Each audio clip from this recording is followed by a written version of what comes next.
जरूरी है। दर्शकों नमस्कार, मैं हूं आपके साथ रोशनी और ये है MNS न्यूज नेटवर्क और आप देख रहे हैं MNS न्यूज टीवी। आइए देखते हैं आज की कुछ खास खबरें। हनुमान जयंती पर कानून व्यवस्था सुनिश्चित करे राज्य। गृह मंत्रालय ने निर्देश दिए हैं और कहा है कि वह सद्भाव बिगाड़ने वाले चीजों पर कड़ी से कड़ी नजर रखी जाए। रामनवमी के दौरान पश्चिम बंगाल और बिहार में कई सांप्रदायिक हिंसा की एक घटनाओं में मुद्दे नजर रखते हुए वह केंद्र के सभी राज्यों में एवं केंद्र शासित प्रदेशों में भी 6 अप्रैल को हनुमान जयंती के अवसर पर यानी आज कानून व्यवस्था एवं शांति सुनिश्चित करने तथा समाज के सांप्रदायिक सद्भाव को बाधित करने के लिए आशंका वाले कारकों पर नजर रखने का निर्देश दिया गया है। केंद्रीय गृह मंत्री अमित शाह के हिंसा की घटनाओं को लेकर चिंता जताई हुई है। गृह मंत्री कार्यालय के ट्वीट किया है। राज्य केंद्र शासित प्रदेश की वह सरकारों के कानून व्यवस्था बनाए रखने और त्योहार के दौरान शांति कायम रखने और समाज में सांप्रदायिक सद्भाव को बिगाड़ने की आशंका वाले हर प्रकार के कारण वह पर नजर रखने के लिए प्रोत्साहित किया जा रहा है। रामनवमी की यह शोभा यात्रा को हिंसा रोकने की भी अपील की है। जमीयत उलेमा ए हिंद के प्रमुख मौलाना मोहम्मद मदनी समेत 16 मुस्लिम बुद्धिजीवियों और उलेमाओं के एक प्रतिनिधि मंडल के केंद्रीय गृह मंत्री वह अमित शाह के मुताबिक की गई वह प्रतिनिधि मंडल के सांप्रदायिक हिंसा और नफरत एवं इस्लाम बोधी उसके बाद और मॉल लॉन्चिंग के घटनाओं पर भी अंकुश लगाने के लिए भी कहा गया है और कठोर से कठोर आग्रह किया गया है। इसे लेकर पिछले कुछ दिनों से पश्चिम बंगाल के हुगली और हावड़ा जिले में झड़प हो गई थी और यह आगजनी एवं बमबारी भी की गई थी। इसकी घटनाएं सामने आई थी। हावड़ा के कई वाहनों को भी आग लगा दी गई थी और उसे कई दुकानें भी तोड़फोड़ कर दी थी। केंद्रीय गृह मंत्रालय के पश्चिम बंगाल के हावड़ा जिले में वह रामनवमी के दौरान हुई हिंसा पर मंगलवार को राज्य सरकार ने विस्तृत रिपोर्ट मांगी है। एयर होस्टेस से की बदतमीजी, माफी के बाद मामला रफा दफा। बड़े बड़े नेता से लेकर अब आम लोग भी बड़े सब प्लेन में जाना पसंद करते हैं और ताकि वो जहाँ जाना हो उनका जल्दी जाना हो जाए और काम करके जल्दी लौटना भी हो जाए। यात्रियों की काफी सेवा करते हैं एयर होस्टेस वगैरह। और आप यात्री के एक बदसलूकी कर कई लोगों को दिक्कत हो जाती है और ऐसा ही कुछ दिल्ली के नागपुर रवाना हुई फ्लाइट में हुआ है। आइए जानते हैं पूरी खबर विस्तार से। अपनी पसंद का खाना न मिलने को लेकर विमान में यात्रा के दौरान एक यात्री ने बौखला गया था और जिसमें विमान के सवार एयर होस्टेस ने जमकर खरी खोटी सुनाते हुए उससे अभद्र व्यवहार किया था। ये विवाद अंत में सूचना के तौर पर वह सोनेगांव पुलिस थाने पर पहुंचा, लेकिन बाद में यात्री द्वारा माफी मांगे गए जाने के बाद मामला रफा दफा हो गया है।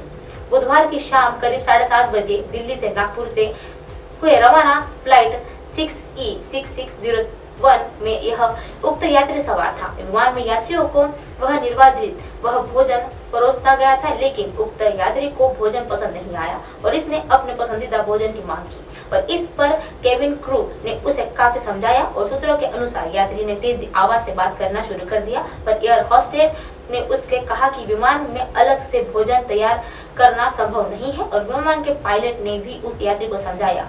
काफी समझाने के बाद भी यात्री का गुस्सा शांत नहीं हुआ। विमान रात करीब 9:30 बजे नागपुर एयरपोर्ट में लैंड हुआ और इसके बाद भी उस यात्री की तुलन मिजाजी कायम रही और इसमें IFSL की एक अधिकारी ने बताया है कि मामला बढ़ता देख सोनेगांव पुलिस थाने में पहुंच गई और सूचना दे दी गई और इसके बाद हालांकि बाद में घटनाक्रम के बीच संबंधित यात्री ने महिला कर्मी की माफी मांगी और मामला वही रफा दफा कर दिया और मामला दर्ज नहीं कराए जाने इसके लिए सोनेगांव पुलिस ने इस मामले को कोई हस्तक्षेप नहीं किया गया है।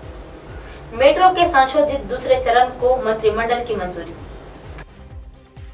Nagpur Maharashtra metro rail corporation द्वारा साकार किए जाने के लिए नागपुर मेट्रो के दूसरे चरण को संशोधित मंजूर देने का एक निर्णय आज राज्य मंत्रिमंडल के बैठक किया गया है और इस बैठक की अध्यक्ष मुख्यमंत्री एकनाथ शिंदे ने की है और इस निर्णय के नागपुर ग्रामीण के 43.80 किलोमीटर का एक नया मेट्रो नेटवर्क खड़ा किया जाएगा और 32 मेट्रो स्टेशन बनाए जाएंगे और इस प्रोजेक्ट की संशोधित लागत 6,708 करोड़ होगी। गौरतलब है कि वर्ष 2018 में महा मेट्रो में नागपुर मेट्रो के दूसरे चरण की विस्तृत प्रकल्प रिपोर्ट मंजूर किए जाने पर राज्य सरकार ने भेजी गई थी और इस रिपोर्ट में दूसरे चरण की एक लागत 1500 करोड़ रुपए आगे गई थी और इसमें लगभग 5 किलोमीटर के वासुदेव नगर दत्तवाड़ी सेक्शन का भी समावेश था और इस सेक्टर में 3 मेट्रो के स्टेशन बनाने के लिए थे और महाराष्ट्र में महा मेट्रो के एक इस रिपोर्ट को राज्य सरकार ने जनवरी 2019 को मंजूरी दी और प्रदान की थी और इसे अंतिम मंजूरी के लिए केंद्र सरकार के पास भेजा गया था। केंद्र सरकार ने इस डीपीआर का भी बारीकी से विश्लेषण किया था और वह महा मेट्रो के इसे संशोधन के साथ पुनः सौंपने गया था। उसके बाद महा मेट्रो के वासुदेव नगर दत्तवाड़ी तक के 5 किलोमीटर तक वह सेक्टर को दूसरे चरण से हटा दिया गया है और मेट्रो में स्टेशन के कंक्रीट एरिया भी तब्दील की गई है और मेट्रो ने ट्रेनों की एक संख्या और प्रशासन ऑपरेशन के लिए एक कंट्रोल सिस्टम भी आवश्यकता किया गया है और उसमें समिति किया गया है। इसमें दूसरे चरण की भी लागत घटकर 6,708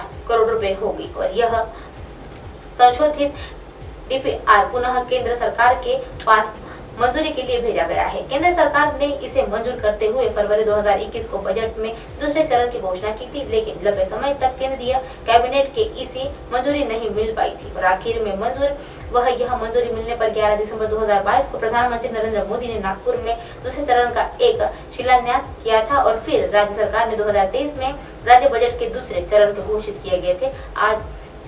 आज उन्होंने अप्रैल 2023 में को मुख्यमंत्री एकनाथ शिंदे की अध्यक्षता में हुई बैठक में राज्य कैबिनेट भी इसे संशोधित मंजूरी प्रदान कर रही है और इससे दूसरे चरण के लिए राज्य सरकार के फंड मिलने का एक रास्ता भी साफ हो गया है। अब आप हमारे चैनल को अपने मोबाइल पर भी देख सकते हैं। मोबाइल ऐप पर देखने के लिए प्ले स्टोर से MNS news TV app download करें। इंस्टा, लिंक, ट्विटर, हाइकुक, फेसबुक और कई सोशल मीडिया के प्लेटफॉर्म पर हमारा चैनल उपलब्ध है। आप इसे यूट्यूब पर भी देख सकते हैं। आप हमारे चैनल को लाइव भी देख सकते हैं www.mnsnewstv.com पर। फिलहाल वक्त चला है दर्शकों ब्रेक का। ब्रेक से लौटने के बाद देखिएगा देश और दुनिया की तमाम खबरें। बने रहिए MNS न्यूज पर। नमस्कार।